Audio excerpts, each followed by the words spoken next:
Selamat pagi saudara, apa kabar Anda hari ini? Seperti biasa kami akan membuka hari Anda dengan sejumlah laporan dari wilayah Sumatera Selatan yang telah kami rangkum selama sepekan. Bersama Sorobiansyah, inilah Kompas Sumsel sepekan selengkapnya di Kompas TV, independen, terpercaya.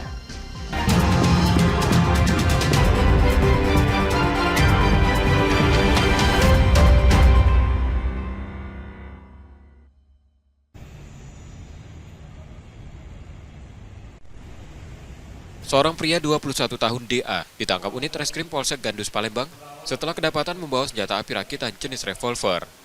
Penangkapan ini bermula saat anggota Polsek Gandus yang sedang berpatroli melihat keributan antara pelaku dan kekasihnya di depan gedung RSUD Gandus. Saat itu pelaku yang merupakan warga Jalan Runjuk Jaya, Kecamatan Ilir Barat 1, terlihat mengejar kekasihnya sambil menenteng senjata api rakitan. Melihat hal tersebut, polisi menangkapnya. Setelah ditangkap, pelaku dibawa ke Polsek Gandus untuk menjalani pemeriksaan. Dalam pemeriksaan, pelaku ditetapkan sebagai tersangka kepemilikan senjata api rakitan. Yang bersangkutan melakukan pengejaran karena masalah pribadi, kemudian itu terjadi keributan pada saat menangkap pacarnya, kemudian pacarnya dibantu oleh petugas yang ada, ternyata telah diamankan. Pada bahu dan pinggangnya ditemukan senjata api rakitan. Yang bersangkutan menguasai senjata api secara ilegal, yang tentunya ini juga bagian satu perbuatan melawan hukum, menguasai senjata api yang tidak didukung dengan dokumen sebagaimana mestinya. Pelaku membantah bahwa ia berniat menembak kekasihnya. Ia mengaku hanya ingin menakut-nakuti dengan senjata api yang ditemukan di tong sampah saat ia membuang sampah dan menegaskan senjata tersebut belum digunakan untuk apapun. Pas habis pukul, kamu ngapain? Buang sampah. Buang sampah. Buang sampah di mana? Di Unsri. Di Unsri. Kemudian Ada kotak warna hitam. kotak warna hitam. Iya. Kemudian dari kotak itu kamu apain? Berenang. Kamu Ada berenang. isinya. Namun tindakan pelaku tetap berujung pada jeratan hukum dengan ancaman hukuman mati atau penjara seumur hidup. Yudi Kiswanto, Kompas TV, Palembang, Sumatera Selatan.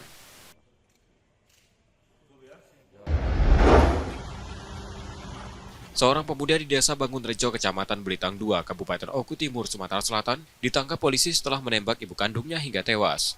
Pelaku Gusnadi Wiranata, 23 tahun, menggunakan senjata api rakitan jenis revolver dalam aksinya. Ia menembak ibunya Heli Febrianti, 50 tahun, tepat di paha kanan setelah terlibat cekcok yang dipicu permintaan uang pelaku pada korban yang ditolak. Kapolres Oku Timur AKBP Kevin Leleuri mengungkapkan sebelum kejadian pelaku sempat meminta sejumlah uang pada korban untuk membayar hutang. Namun permintaan itu ditolak hingga pelaku kehilangan kendali dan melepaskan tembakan. Korban sempat dilarikan ke puskesmas namun tidak tertolong akibat luka tembak serius. Hasil penyelidikan awal, senjata tersebut merupakan milik dari almarhum ayah pelaku. Status korban meninggal dunia dan terjadi luka tembak pada bagian paha sebelah kanan. Saat ini pelaku telah ditangkap bersama satu pucuk senjata api rakitan dan 6 amunisinya. Pelaku pun terancam hukuman penjara maksimal 20 tahun. Setia Budi, Kompas TV, Ogan Kobrik Ulu Timur, Sumatera Selatan. Didampingi suaminya PG, seorang perempuan berusia 35 tahun, memenuhi panggilan penyidik Subdit 4 Renakta di Treskrim Polda Sumsel terkait laporan dugaan pelecehan yang dilayangkannya sejak Oktober 2024 lalu. Kehadiran pelapor dijadwalkan untuk konfrontasi, namun terlapor yang belakangan diketahui merupakan oknum Dewan Pengawas di salah satu lembaga tidak hadir. Suami pelapor IN menjelaskan, peristiwa dugaan pelecehan itu terjadi pada 23 Oktober 2024 di sebuah kamar hotel di Palembang. Saat itu pelapor diajak bibinya RL untuk menemui terlapor. Namun setelah sampai di lokasi, RL justru meninggalkan pelapor berdua dengan terlapor di dalam kamar. Disitulah menurut pengakuan pelapor, terlapor diduga mulai melakukan tindakan tidak semestinya dan sempat menunjukkan video vulgar. Namun pelapor langsung menolaknya. Sejak kejadian itu, pelapor mengaku kerap menerima pesan-pesan mengganggu dari terlapor melalui WhatsApp. Terlapor memperlihatkan video kepada korban. Yang kedua, terlapor menarik tangan kanan korban dan mencium tangannya. Yang ketiga, terlapor menyenderkan kepalanya di bahu korban tanpa persetujuan korban. Poin yang keempat, mengelus dan mencium kepala korban. Yang kelima, memegang paha dan perut korban, istri saya. Dan yang keenam, menduduki korban, diduga untuk mau melakukan pemerkosaan. Tetapi didorong oleh istri saya. Sementara itu, Direktur Reserse Kriminal Umum Polda Sumsel, Kombes Anwar Ekso Wijoyo, menyatakan pihaknya akan segera memeriksa terlapor. Saat ini penyidik masih mengumpulkan alat bukti yang nantinya akan diperiksa di laboratorium forensik. Proses untuk pemenuhan alat bukti, karena kan kita melalui sistem alat bukti kita bawa ke lapor juga itu. Termasuk CCTV, Pak? Ya, semua kita kadang harus ada keterangan dari lapor. Nah, jadi Untuk pelaku nanti belum dipanggil, Pak? Untuk yang lapor terduga. Iya. Sebelumnya, pelapor juga telah melaporkan kasus ini ke lembaga tempat terlapor, Komnas Perempuan, dan Kementerian Pemberdayaan Perempuan dan Perlindungan Anak. Reski Oktora, Muklas Diferensial, Kompas TV, Palembang, Sumatera Selatan. Alternatif. Dan ketiga, digitalisasi pelayanan publik. Pemerintah Kota Palembang meminta seluruh aparatur sipil negara dan pejabat di lingkungan Pemkot untuk terus memberikan pelayanan yang maksimal ke masyarakat. Pemkot juga mengingatkan agar para ASN dan pejabat bekerja sesuai dengan tugas dan fungsinya, khususnya dalam hal pelayanan pada warga. Penegasan disampaikan menyusul komitmen Pemkot untuk meningkatkan kualitas pelayanan publik. ASN dan pejabat yang dianggap tidak kompeten atau gagal menjalankan tugas dengan baik akan dievaluasi bahkan bisa dicopot dari jabatannya. Di semua sektor, karena sekali lagi ASN itu intinya bekerja dalam pelayanan publik. Itu lurah, itu camat, itu kepala OPD, semuanya dirasakan oleh masyarakat. Jadi semua tidak ada yang bahwa ini harus tidak, tapi semua harus bekerja secara seksama, secara ikhlas dalam pelayanan kepada masyarakat. Selain itu, kinerja seluruh ASN dan pejabat juga akan terus diawasi secara berkala demi memastikan standar pelayanan tetap terjaga. Nur Muhammad, Kompas TV, Palembang, Sumatera Selatan.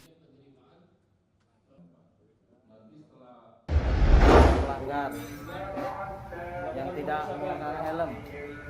Pintu kaca Polantas 02 Polrestabes Palembang di kawasan Bundaran Air Mancur, Jembatan Ampera, pecah setelah ditendang seorang pengendara motor pada Minggu malam 20 April 2025. Menurut keterangan polisi, insiden bermula saat pengendara tersebut ditilang karena melawan arus. Diduga tak terima dengan penindakan itu, ia kemudian menendang pintu kaca pos dari luar hingga pecah. Selain melanggar arah lalu lintas, pengendara itu juga diketahui tidak memiliki surat izin mengemudi.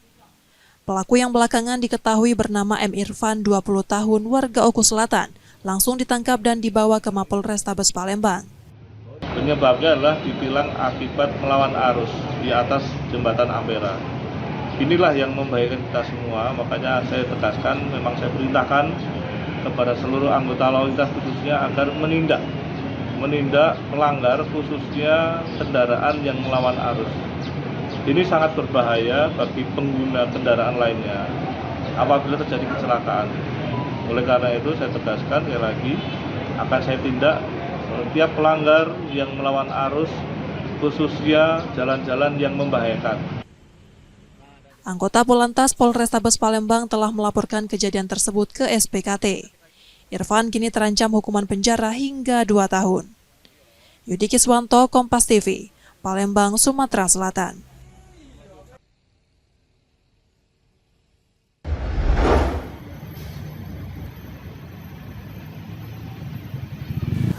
Pemerintah Kota Palembang berencana membangun kembali Taman Wisata Alam Punti Kayu setelah adanya komitmen dari investor yang siap mendukung revitalisasi kawasan tersebut. Langkah awal telah dilakukan melalui audiensi antara Wakil Wali Kota Palembang dan Direktur Jenderal Konservasi Sumber Daya Alam dan Ekosistem Kementerian Kehutanan akhir pekan lalu. Rencana ini disambut baik pihak pengelola TWA Punti Kayu. Mereka berharap revitalisasi dapat segera terrealisasi. Mengingat selama ini kewenangan terbatas karena Punti Kayu berada di bawah pengelolaan Kementerian Kehutanan. Punti Kayu ini sendiri di bawah Kementerian Kehutanan, di mana aturan yang kita ikutin itu aturan dari kementerian. Ya, seperti misalnya di sini tiket masuknya ada PNBP namanya, penerimaan negara bukan pajak. Kemudian kita ada aturan konservasi yang tidak boleh menebang pohon sembarangan, tidak boleh mengotori lingkungan. Intinya punti kayu ini kita kelola secara aturan yang diterapkan oleh Kementerian Kehutanan. Jadi kalau hewan itu memang ada izinnya khusus, namanya izin lembaga konservasi. Nah, sedangkan kita pengelola ini mengantongi izin IPPA, izin pengusahaan pariwisata alam, yang tidak boleh tumpang tindih antara IPPA sama lembaga konservasi.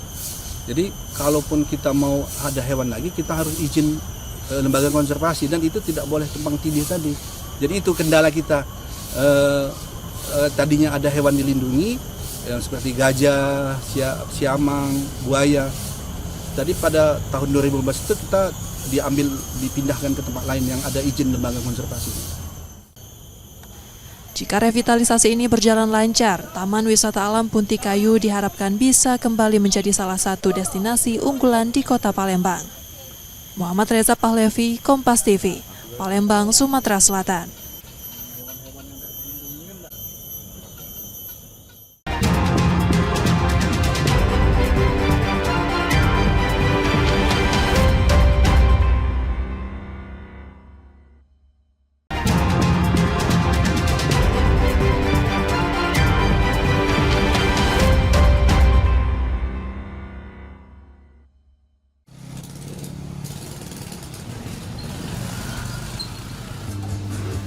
Harga kelapa di pasar Palembang mengalami kenaikan sejak beberapa waktu terakhir. Saat ini, satu butir kelapa dijual seharga Rp15.000, naik tajam dari harga sebelumnya Rp9.000. Kondisi serupa juga terjadi pada air santan kelapa yang kini dijual Rp35.000 per kilogram dari Rp20.000. Kenaikan harga ini dirasakan memberatkan warga. Pasalnya, lonjakan harga kelapa dan santan berlangsung cukup lama tanpa tanda-tanda turun. Warga pun berharap harga segera kembali stabil agar tidak terlalu membebani kebutuhan sehari-hari. Dari puasa, ya puasa. Harganya turun lagi, lebih lagi Rp20.000. Salah satu pedagang kelapa mengungkapkan kenaikan harga mulai terasa sejak bulan Ramadan lalu. Hingga kini harga belum juga turun. Kalau kata orang-orang itu katanya ngetrek ada dua kelapanya kan, kurang. Ya agak ngaruh juga sih, ini kan soalnya kan mahal satunya kan. Kalau harapannya juga normal lagi gitu kan. Dampaknya omset penjualan pedagang ikut menurun karena konsumen mulai mengurangi pembelian atau mencari alternatif lain. Nur Muhammad, Kompas TV, Palembang, Sumatera Selatan.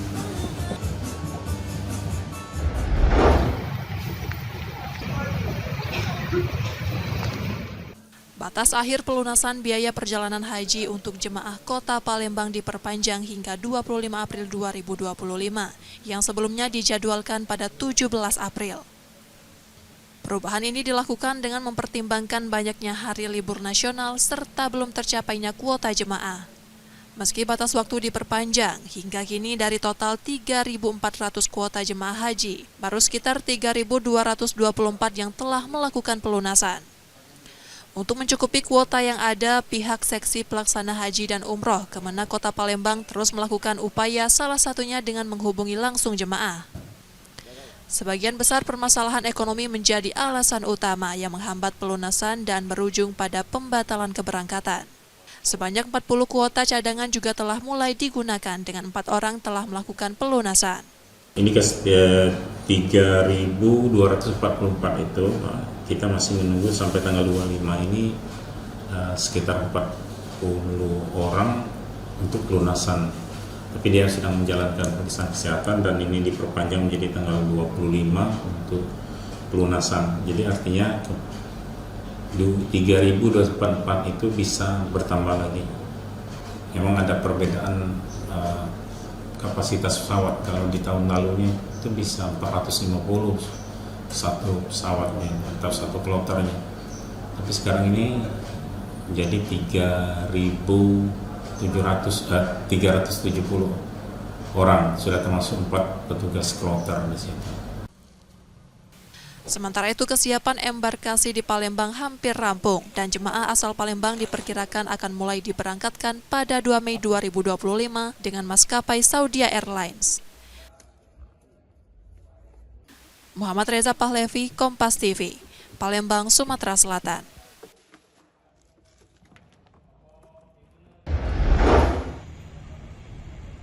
Anggota Polsek Sukarami Palembang terpaksa menggotong Ardinata Praja, tersangka pencurian motor, di hadapan media. Pria 26 tahun itu enggan karena malu, meski sudah ditangkap polisi karena perbuatannya. Dari keterangan kepolisian, Ardinata mencuri sepeda motor milik seorang karyawan yang tinggal di mes kawasan Jalan Sukabangun, Kecamatan Sukarami, Palembang. Aksi tersebut dilakukan bersama seorang rekannya saat korban sedang tidak berada di tempat. Pelaku menggunakan kunci letter T untuk merusak kontak motor sebelum membawanya kabur. Korban segera melapor ke Polsek Sukarami, sehingga pelaku ditangkap sebelum sempat menjual atau menggunakan barang curian. Alhamdulillah, sepeda motor milik korban berhasil kita lakukan penyitaan. Dengan demikian, korban saat ini bisa sedikit lega karena barang bukti hasil kejahatan belum sempat dilakukan penjualan kepada para penagihnya. Pelaku terancam hukuman maksimal 7 tahun penjara. Saat ini polisi masih memburu rekan pelaku yang diketahui turut terlibat namun melarikan diri. Yudi Kiswanto, Kompas TV, Palembang, Sumatera Selatan.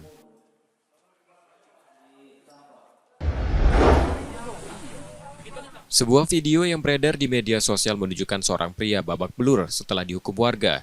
Ia diduga hendak mencuri sepeda motor di kawasan Alang-Alang Lebar, Palembang. Peristiwa ini terjadi di depan sebuah toko di Jalan Lebung Permai, Kecamatan Alang-Alang Lebar. Korban Saripudin menjelaskan bahwa saat kejadian, pelaku beraksi bersama seorang rekannya yang melarikan diri.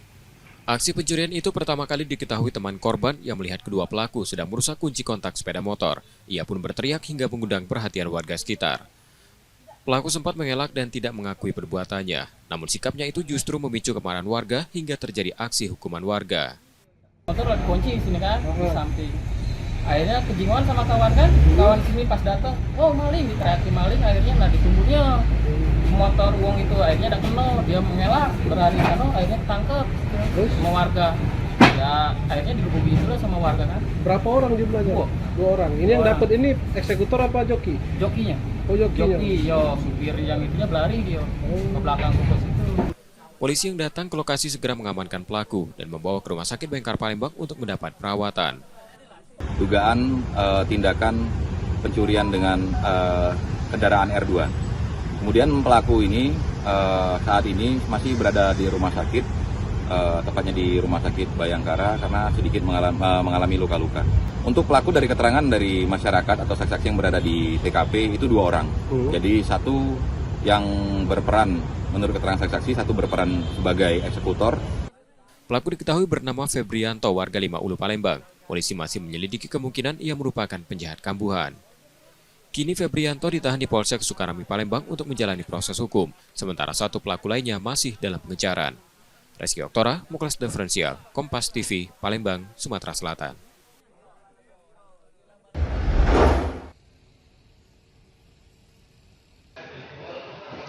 Edwin Syarif, warga Kecamatan Seberang Ulu 2, melaporkan Sultan Iskandar Mahmud Badarudin dan sejumlah rekannya ke Polrestabes Palembang pada Minggu 20 April 2025.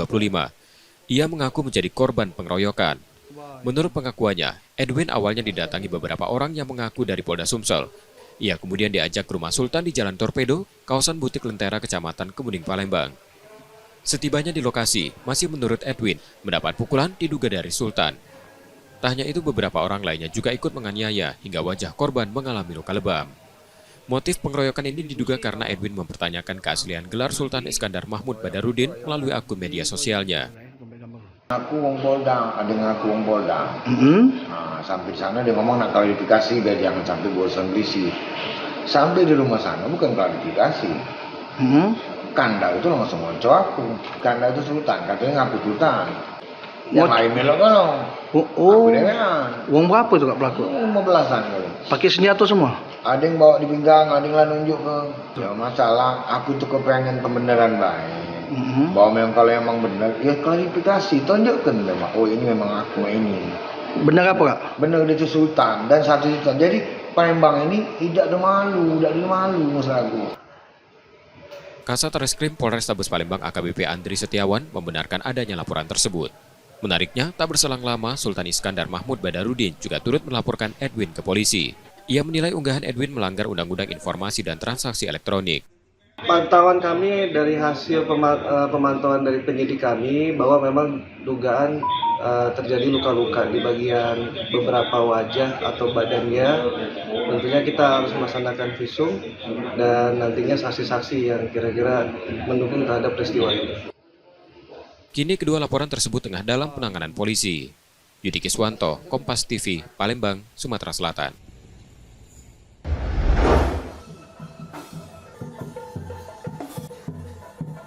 Harga kelapa dan santan di pasar dalam negeri masih tinggi. Kondisi ini dipicu terbatasnya pasokan buah kelapa serta meningkatnya permintaan ekspor, terutama dari Cina. Penurunan suplai kelapa terjadi akibat cuaca ekstrim beberapa waktu lalu, mulai dari kekeringan hingga hujan yang tidak merata. Di sisi lain, harga ekspor kelapa yang lebih tinggi membuat petani dan pelaku usaha memilih menjual ke luar negeri.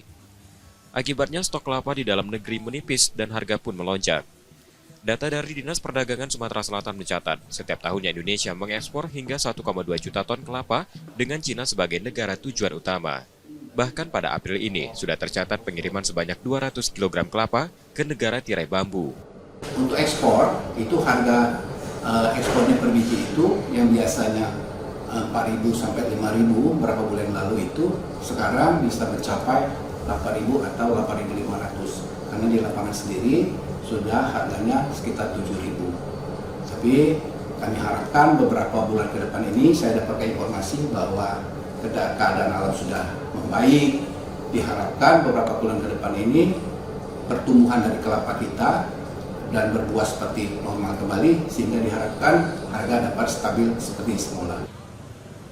Tingginya harga kelapa dan santan turut dirasakan para pelaku usaha kuliner, terutama rumah makan Padang yang banyak menggunakan santan dalam masakannya.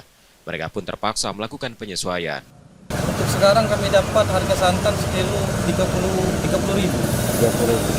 Sebelum-sebelumnya? Sebelum lebaran? Kemarin tuh masih murah, sempat berapa itu? 22 itu. 22.000. Pernah di bawah 20 enggak? Pernah 18. Kalau untuk ridho ilahi sehari santan lebih dari 10 kilo. Di 10 kilo. Meski begitu, ada harapan harga akan kembali normal. Seiring kondisi cuaca yang mulai membaik, produksi kelapa diharapkan meningkat. Saat ini harga di pasar mulai mengalami penurunan meskipun masih tinggi. Muhammad Reza Pahlevi, Kompas TV, Palembang, Sumatera Selatan.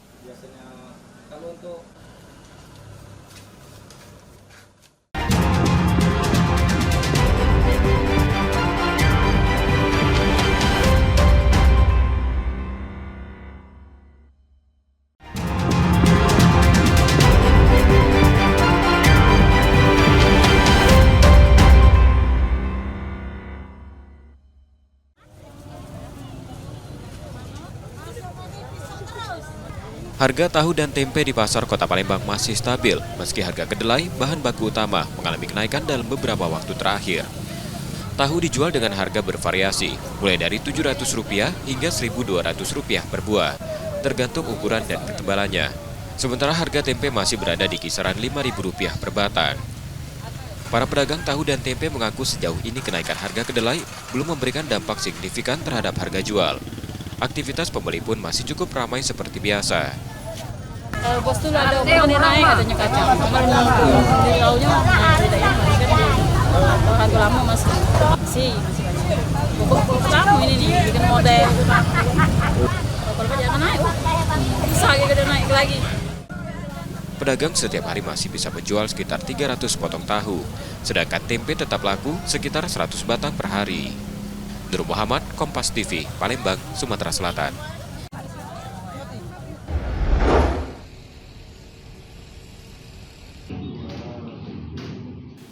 Tak terima dianiaya, Ayu Romadoni, seorang ibu rumah tangga yang berprofesi sebagai penyanyi, melaporkan suaminya sendiri ke SPKT Polrestabes Palembang. Pelapor datang ke SPKT Polrestabes Palembang dengan kondisi luka lebam di tubuh. Dalam keterangannya, penganiayaan dipicu karena dirinya tidak mengangkat telepon saat bernyanyi di atas panggung. Disebutkan pelapor, suaminya juga menuduh dirinya telah berselingkuh dengan pria lain. Gara-gara aku begawe Pak ya, gak ngangkat telepon. Sakunya aku di belanangan di pucuk panggung itu. Nah sudah, balik-balik aku nih yo, dia suruh aku ngakui, jadi teman, aku akui Pak ya, kalau memang nggak ngate. Saksi aku banyak kan, kawan-kawan orang aku begawe. Nah sudah itu, dia barang-barang tuh dihancur-hancur galau di kamar, terus dia bertindak cak itu nampak kekerasan dengan aku kan. Sudah terjadilah cak itu. Dia dipukuli, pokoknya dia tuh melempari koper ke badan, lebam tangan kayak ini lebam, tangan kanan, kaki, terus dada Pak sakit. Polisi telah mengantongi alat bukti dari pelapor untuk menindaklanjuti laporan korban. Tentunya berdasarkan laporan ini dan alat bukti yang dibawa oleh pelapor ini menjadi dugaan awal, tentunya adanya perlu langkah-langkah penyelidikan terhadap pelaku kasus. Korban berharap terlapor segera ditangkap untuk mempertanggungjawabkan perbuatannya. Yudi Kiswanto, Kompas TV, Palembang, Sumatera Selatan.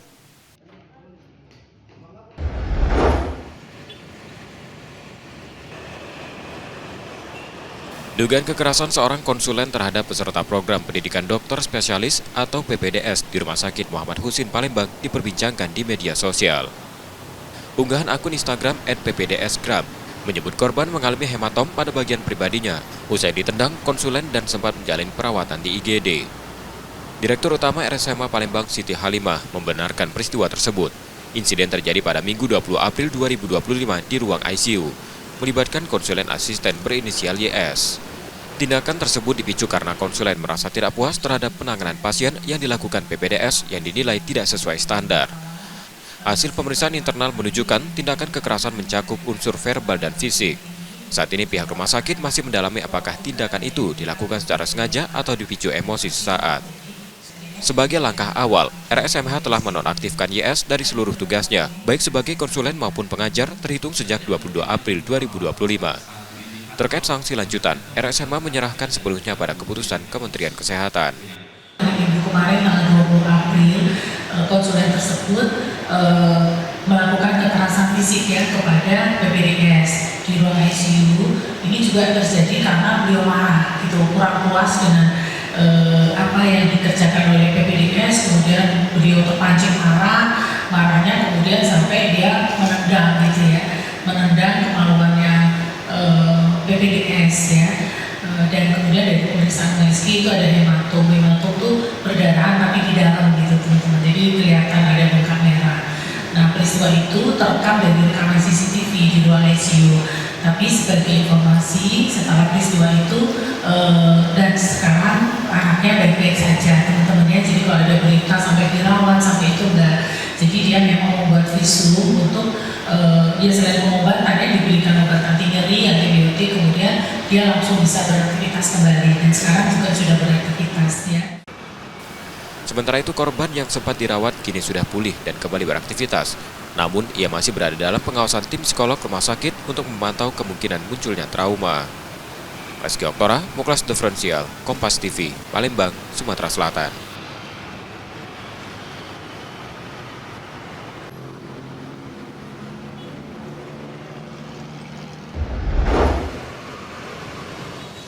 Rumah Sakit Muhammad Husin Palembang akhirnya angkat bicara soal kekerasan terhadap seorang peserta program pendidikan dokter spesialis yang dilakukan oknum konsulen.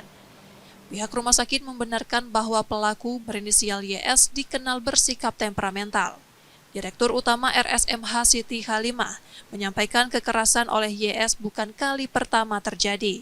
Sejak 2019, oknum tersebut tercatat pernah melakukan tindakan serupa dan sempat dinonaktifkan selama 2 tahun. Pada 2023, ia kembali dikenakan sanksi disiplin karena laporan kekerasan. RSMH telah melakukan penelusuran sejak Maret 2025.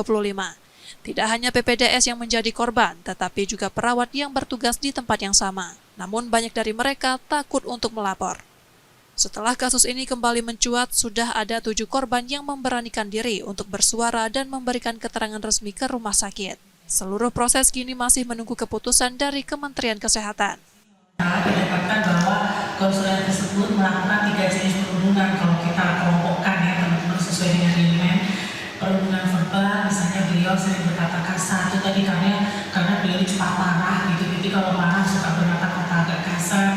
kemudian perundungan fisik, misalnya dia melempar, menonjol, menempeleng gitu ya, menjupit gitu, atau perundungan nonverbal dan non fisik, misalnya beliau itu kalau nggak suka dengan salah satu PPDS, kemudian PPDS-nya dihindari gitu, nggak mau bertemu dengan PPDS itu gitu. Kemudian dari penelusuran SPI bahwa tidak hanya PPDS yang menjadi korban, tapi juga perawat ya. Jadi karena beliau bertugas di ICU, jadi beberapa perawat ICU juga sering dimarahi. Kasus ini mencuat usai unggahan akun Instagram @ppdsgram menjadi viral. Dalam unggahan itu disebutkan seorang PPDS mengalami hematom pada bagian pribadinya akibat ditendang konsulen hingga harus dirawat di IGD. Pihak rumah sakit telah menonaktifkan YS dari seluruh tugas sebagai konsulen dan pengajar sambil menunggu hasil penyelidikan lanjutan. Reski Oktora, Muklas Diferensial, Kompas TV, Palembang, Sumatera Selatan. Saya Prabowo Subianto, Presiden Republik Indonesia. Saya luncurkan program Gerakan Indonesia Menanam di seluruh Indonesia. Presiden Prabowo meluncurkan program Gerakan Indonesia Menanam atau GRINA di Kecamatan Sungai Pinang, Kabupaten Banyuasin, Sumatera Selatan pada Rabu 23 April 2025. Di Sumatera Selatan yang menjadi salah satu daerah percontohan ditanam berbagai tanaman pangan, salah satunya padi apung yang dapat memanfaatkan lahan yang terbatas atau di atas kolam. Dalam sambutannya, Presiden Prabowo Subianto mendukung penuh program ini karena diharapkan menjadi salah satu jalan keluar untuk ketahanan pangan agar Indonesia mampu swasembada. Dengan inovasi ini, kekuatan pangan dalam negeri akan terjaga sehingga Indonesia tak terpengaruh dengan harga di luar negeri yang mahal, serta tak akan marah dengan kebijakan dagang luar negeri. Masalah pertanian ini sekarang adalah membutuhkan sains dan teknologi ya untuk kita mampu swasembada. Tiap tahun jumlah penduduk kita tambah berapa? Sekitar 3,5 juta ya tiap tahun. Bayangkan dalam 10 tahun 35 juta tambahan. Kalau kita tidak inovatif, kita tidak pakai teknologi, kita tidak punya keberanian untuk mulai ya bikin lumbung pangan nasional, lumbung pangan provinsi, lumbung pangan kabupaten, lumbung pangan kecamatan sampai lumbung pangan desa. Tadi Menko Pangan mengatakan kalau tiap keluarga punya 5 pot cabai, udah nggak mahal lagi Pak cabai. Harga cabai tidak akan pernah mahal. Ya. Setiap keluarga bisa punya cabai sendiri, mungkin punya tomat sendiri, timun sendiri. Halaman kecil pun bisa pelihara ikan lele. Ya, kita nanti latih yang bertingkat gitu. Hidroponik bertingkat vertikal. Jadi sekarang ini semua unsur bersatu. Ibarat kita membuat suatu tim nasional untuk mencapai apa yang kita cita-citakan. Di Sumatera Selatan, dengan program ini produksi padi akan naik hingga 25%, dari sebelumnya 2,6 juta ton gabah kering giling menjadi hampir 4 juta ton GKG. Purwantoro, Kompas TV, Banyuasin, Sumatera Selatan.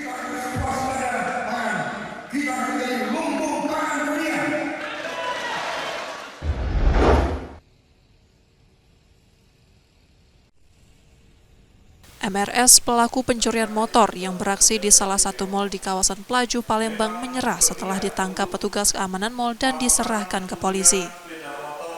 Menurut keterangan, pelaku bersama rekannya mencuri motor milik pengunjung mal yang diparkir di halaman parkir mal. Cara yang digunakan pelaku dengan merusak kontak dan menyalakan motor korban. Namun saat pelaku berusaha melarikan diri membawa motor curian, aksinya diketahui petugas keamanan yang mengejar. Terjebak kemacetan di jalan, pelaku tertangkap bersama motor curian. Yang bersangkutan pada saat di pintu petugas keamanan dicurigai, kemudian spontan yang bersangkutan tancap gas dan akhirnya dilakukan pengejaran. Syukur pada saat itu kondisi jalan sedang kondisi macet. Petugas yang melakukan pengejaran berhasil mengamankan yang bersangkutan dan akhirnya terjatuh beserta barang bukti kendaraan hasil curiannya.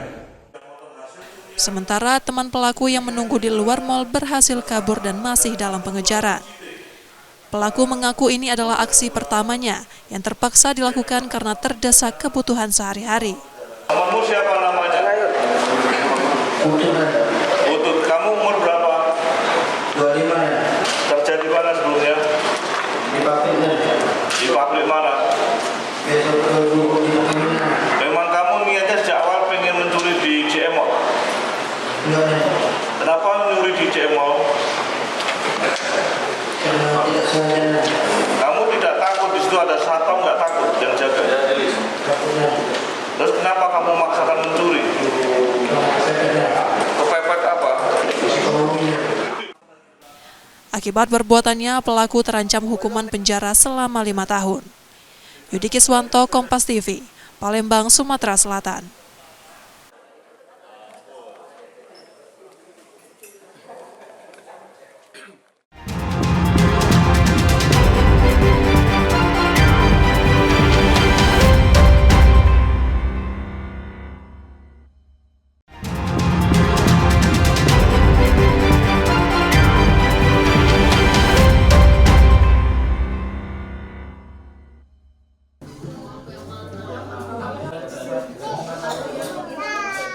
Emas masih menjadi pilihan masyarakat sebagai instrumen investasi jangka panjang. Di tengah tingginya minat terhadap logam mulia hingga memicu pembatasan penjualan, dinar emas hadir sebagai alternatif yang tak kalah menarik. Marketing Regional Galeri 24 area Palembang menjelaskan dinar emas dinilai lebih menguntungkan karena selisih harga beli dan jualnya relatif kecil. Selain itu, dinar emas tersedia dalam beberapa pilihan, mulai dari 1/4 dinar hingga 1 dinar. Iya, sebenarnya dinar ini pilihan dari investasi ya Pak. Dan juga kenapa banyak yang pilih dinar itu harganya lebih kecil daripada emas batangan. Gitu. Ya, jadi 1 dinar itu kandungannya di beratnya di 4,25 gram Kak, 1 dinar. Kalau peminat dinar sampai saat ini masih banyak Kak ya. Karena emas batangan dan dinar itu ada segmennya tersendiri gitu loh. Jadi kalau ada yang udah ngerti dinar itu biasanya carinya dinar di sini. Hingga 23 April 2025 pukul 11 waktu Indonesia Barat, harga 1/4 dinar emas berada di Rp2.060.000. Sementara 1 dinar dijual Rp8.106.000. Karena untuk investasi itu selain emas batangan, bisa memilih dinar karena harga beli dan jual untuk dalam jangka waktu pendek itu lebih menguntungkan dibandingkan dengan emas batang. Sebenarnya belum berapa lama tahunya saat emas mulai naik, terus ada kabar kalau dinar itu bisa jadi pilihan selain beli emas yang saat ini harganya terus naik. Sementara itu, harga logam mulia masih tergolong tinggi meski mengalami penurunan sekitar Rp40.000 per waktu yang sama. Harga 1 gram logam mulia di Galeri 24 tercatat Rp2.016.000, sedangkan di Antam mencapai Rp2.075.000. Muhammad Reza Pahlevi, Kompas TV, Palembang, Sumatera Selatan.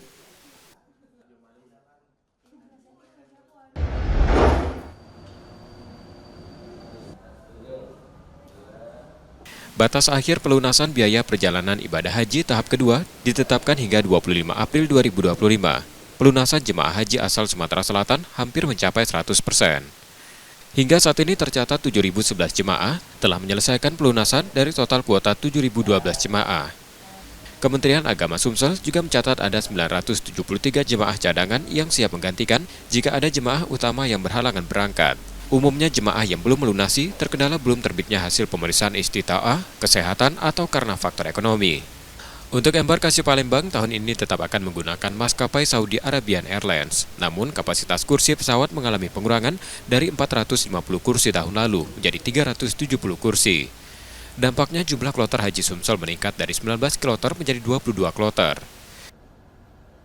Dalam masa pelunasan tahap 1 dan tahap kedua yang insya Allah akan berakhir pada tanggal 25 April lusa, sampai hari ini kita dapat data dari Siskohat jam 2 tadi itu sampai jam 2 siang ini yang sudah melakukan pelunasan itu ada 7.011 ya. 7.011 jemaah, termasuk di dalamnya itu 48 PHD, 24 pembimbing KBIHU, dan 973 cadangan.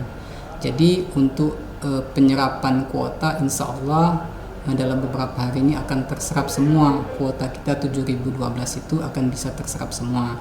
Tapi karena di dalam di dalam jumlah yang melakukan pelunasan tadi ada jemaah cadangan juga, kalau dalam beberapa hari ini ada jemaah yang memang harusnya berangkat tahun ini melakukan pelunasan, maka tetap diutamakan yang berangkat tahun ini. Tapi kalau memang tidak ada, artinya kita cuma butuh 1 orang lagi untuk melakukan pelunasan, insya Allah kuota sebanyak 7.012 itu dapat terserap. Dan secara umum memang karena ini adalah kegiatan rutin tahunan yang kita laksanakan, sudah siap ya, masing-masing kementerian, masing-masing instansi atau lembaga yang terkait itu sudah siap untuk menyelenggarakan ibadah haji di tahun ini. Namun memang sebelum nanti kita menerima jemaah pada tanggal 2 Mei, tentu kita perlu mengadakan rapat konsolidasi gitu ya, rapat persiapan. Insya Allah di akhir April akan diadakan rapat itu. Jamaah kloter pertama dijadwalkan masuk asrama haji pada 2 Mei dan akan diberangkatkan ke Tanah Suci pada 3 Mei 2025. Saat ini kantor wilayah Kemenak Sumsel tengah menyesuaikan pembagian kloter untuk seluruh kabupaten dan kota di provinsi tersebut. Muhammad Reza Palevi, Kompas TV, Palembang, Sumatera Selatan.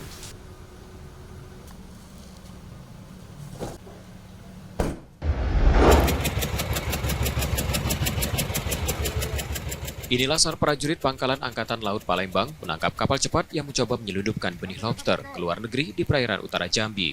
Sebelum tertangkap, kapal tersebut sempat terlibat kejar-kejaran dengan petugas karena berusaha melarikan diri. Penangkapan bermula ketika radar kapal patroli Lanal Palembang mendeteksi kapal dengan kecepatan tinggi yang menuju perairan internasional tanpa penerangan. Mencurigai aktivitas tersebut, prajurit Lanal Palembang mengejar kapal itu. Di atas kapal, mereka menemukan 72 box berisi 383.615 ekor benih lobster yang disembunyikan dengan terpal. Selain mengamankan benih lobster, 3 anak buah berinisial AR, SH, dan DL warga Jambi juga ditangkap. Menurut keterangan Komandan Lanal Palembang, ketiga ABK tersebut berperan dalam mengantarkan benih lobster dari kapal pertama ke kapal kedua untuk dibawa ke luar negeri. Mekanisme operasi dari penyelundupan ini memang sulit untuk dideteksi ya.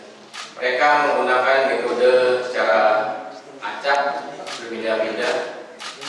Nah, untuk transfer ke kapal selanjutnya ini, kita memang sulit menemukan untuk dideteksi lagi, karena memang menggunakan kapal-kapal kecepatan tinggi. Jenis benih lobster yang diselundupkan meliputi lobster pasir, lobster mutiara, dan lobster bambu, yang diperkirakan dapat merugikan negara hingga 38 miliar rupiah. Kira-kira kalau saya jumlahkan seluruhnya bahwa kerugian negara dengan adanya penyelundupan ini adalah sekitar 38 miliar 328.400.000 rupiah. Akibat tindakan mereka, ketiga ABK terancam hukuman maksimal 10 tahun penjara. Sementara itu, benih lobster yang disita akan dilepas liarkan kembali ke habitatnya. Yudi Kiswanto, Kompas TV, Palembang, Sumatera Selatan.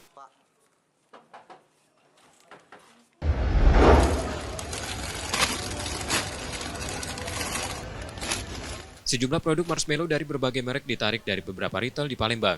Penarikan dilakukan setelah ditemukan indikasi kandungan unsur babi atau non-halal dalam produk tersebut, berdasarkan temuan Badan Penyelenggara Jaminan Produk Halal dan BPOM. Dinas Perdagangan Sumatera Selatan menyebut, inspeksi mendadak dilakukan sebagai tindak lanjut surat edaran dari BPJPH. Produk yang disita diketahui sesuai atau mirip dengan merek yang telah ditarik dari peredaran secara nasional. Kita temukan barang-barang seperti yang ada di lampiran surat ini. Nah, jadi kami tadi sudah koordinasi dengan para manajer agar barang-barang ini untuk sementara tidak diperjualbelikan, ditarik. Mereka belum terinformasi terkait dengan ini siaran pers ini, mungkin belum tersosialisasi. Dan di sini juga seperti itu. Jadi kita turun ini sekaligus kita sosialisasi. Salah satu retail yang diperiksa menyatakan akan menghentikan sementara penjualan marshmallow yang dimaksud sambil menunggu hasil pemeriksaan dari produsen. perihal ini. Nah, jadi belum karena barang ini kan secara produk tadi tidak ada yang istilahnya sama persis istilahnya. Jadi ini berhubung hari ini ada pembinaan, disarankan untuk ditarik, kita tarik. Itu dua merek yang beda kemasan ya. Itu produksi luar negeri semua Pak ya? Iya, produksi luar negeri. Seluruh pelaku usaha retail di Sumsel juga diimbau untuk tidak menjual produk marshmallow tersebut sampai proses pemeriksaan BPOM selesai dilakukan. Reski Oktora, Muklas Diferensial, Kompas TV, Palembang, Sumatera Selatan.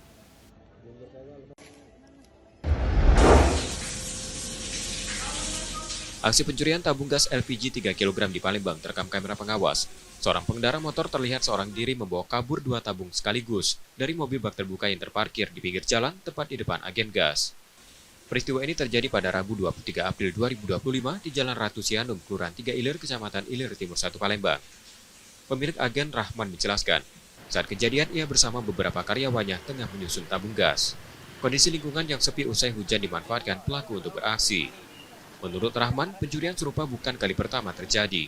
Ia mengaku telah kehilangan belasan tabung gas LPG 3 kg dalam beberapa waktu terakhir. Pertama kan aku lagi bongkar tabung yang besar 12 kilo.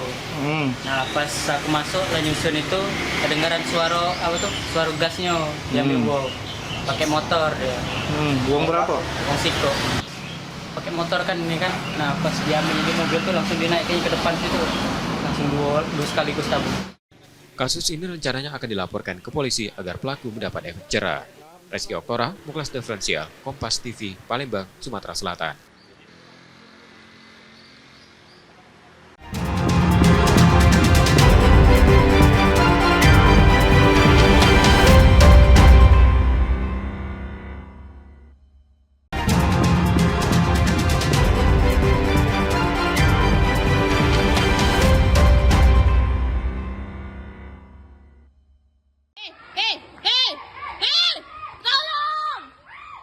Sebuah video berdurasi 19 detik yang beredar di media sosial memperlihatkan perkelahian antara dua pria di salah satu sekolah dasar di kawasan Ilir Timur 1 Palembang pada Senin 21 April 2025. Dalam video tersebut, salah satu pria terlihat disiram air keras dan dilerai warga sekitar.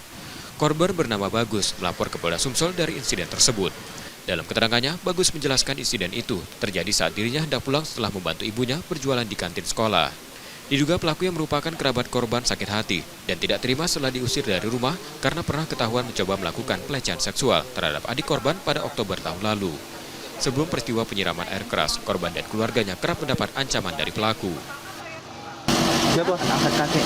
Anak angkat kakek. Nah, terus kenapa dia bisa nyiram kita tiba-tiba itu Mas? Dia nyerang kita tuh. Tidak setuju gara-gara? Keluar dari rumah. Dia keluar dari rumah atau kita? Diusir. Dia diusir. Siapa yang ngusir? Keluarga saya. Ibu, bapak. Diusir kenapa Mas? Memperkosa hampir. Memperkosa siapa? Adik. Adik kita? Ya. Apa aja Mas yang kena? Leher, dada, lengan kanan. Akibat penyiraman tersebut, Bagus mengalami luka bakar di bagian wajah dan leher. Saat ini laporan korban sedang ditangani unit 4 Subdit 3 Jatan Treskrimum Polda Sumsel. Reski Oktora, Muklas Diferensial, Kompas TV, Palembang, Sumatera Selatan.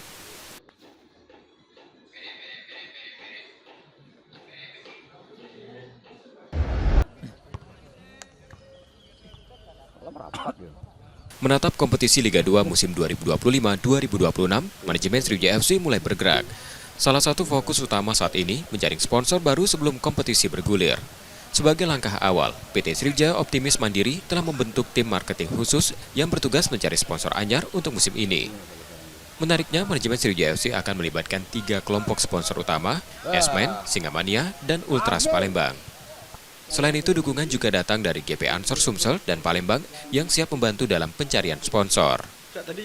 Rencananya kita akan membuat tim untuk sponsorship, untuk pencarian dana dalam Sriwijaya FC ini mengarungi Liga 2. Kita berharap para semua stakeholder dan pencinta sepak bola yang ada di Sumatera Selatan ini dapat membantu Sriwijaya FC agar bisa mengarungi Liga 2 ini sehingga kejadian-kejadian seperti tahun kemarin itu tidak terulang lagi.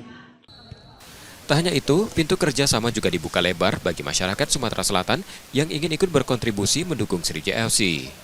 Nur Muhammad, Kompas TV, Palembang, Sumatera Selatan. Itu kan posisi terakhir kamu. Pilih.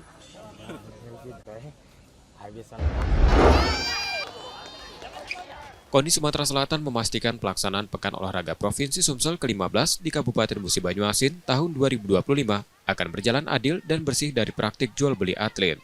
Langkah verifikasi ketat pun disiapkan untuk menjaga sportivitas antar kontingen. KONI Sumsel menegaskan pihaknya ingin memastikan tak ada satupun kontingen kabupaten dan kota yang dirugikan. Salah satu fokus utama adalah menghindari manipulasi keikutsertaan atlet dari luar daerah.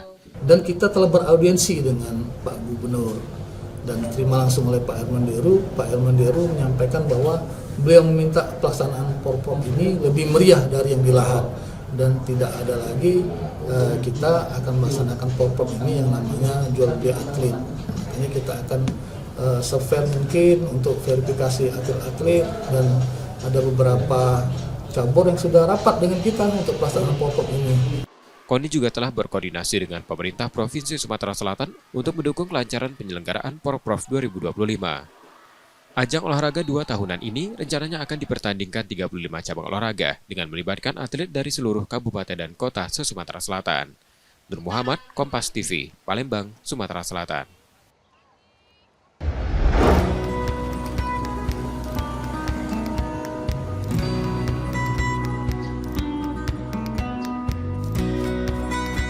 Di sudut jalan Kemas Rido, Kecamatan Kertapati, Palembang, suara ritmis jahitan ijuk masih terdengar dari sebuah rumah sederhana.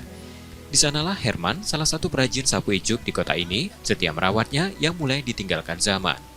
Sejak duduk di bangku kelas 4 sekolah dasar pada 1973, Herman sudah akrab dengan ijuk dan jarum jahit. Ketekunan dan keterampilannya merangkai serat ijuk menjadi sapu masih terus ia pertahankan hingga kini, meski banyak perajin lain sudah lama menyerah karena tergeser alat-alat kebersihan modern. Dengan tangan terampil, ia memilah ijuk menjadi satu persatu lalu menyatukannya dengan tongkat kayu. Sapu buatannya pun hadir dalam berbagai ukuran, mulai dari sapu pendek untuk lantai hingga sapu panjang untuk membersihkan langit-langit rumah. Sedangkan kita ada skill, sudah kita nothing tulus baik. Pokoknya bismillah, maju. Soal laku tak laku itu kan bukan urusan kita. Itu sudah urusan rezeki kan, Tuhan yang ngatur. Ya alhamdulillah masih banyak yang cari kan itu baik. Itulah harapan kita sama pemerintah tuh ya buat dibantu tanpa beban, Pak. Nah, walaupun ya namanya sudah mengeluarkan dana itu kan tak mungkin tak ada hasilnya, tapi ya Mbok jangan terlalu memberatkan gitu kan, biar kita ada napas. Tak hanya memproduksi, Herman juga bekerja sama dengan para pedagang keliling atau biasa disebut canvasser seperti Ramsyah. Dalam sehari, Ramsyah bisa membawa puluhan sapu ijuk hasil produksi Herman untuk dijual ke berbagai daerah, mulai dari Bayung Lincir, Sekayu, hingga keluar provinsi seperti Pekanbaru, Padang, dan Jambi. Harga sapunya pun terjangkau. Sapi ijuk biasa dijual Rp7.000, sementara versi panjangnya Rp12.500. Dalam sebulan, Herman bisa meraup penghasilan kotor hingga Rp6 juta. Kalau tak ini kadang ke Riau, kadang ke Jambi, kadang ke Padang, rombongan. Kalau ini motor ini paling Bayung Lincir.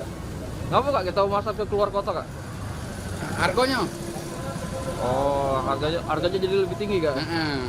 Memang daya belinya kurang, namanya agak tinggi. Kalau di Palembang ini kan uang setiap hari jualannya. Dari usaha sederhana ini, Herman mampu membiayai pendidikan anak-anaknya hingga meraih gelar sarjana.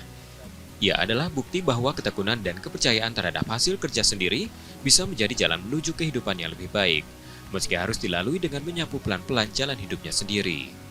Muhammad Reza Pahlevi, Kompas TV, Palembang, Sumatera Selatan.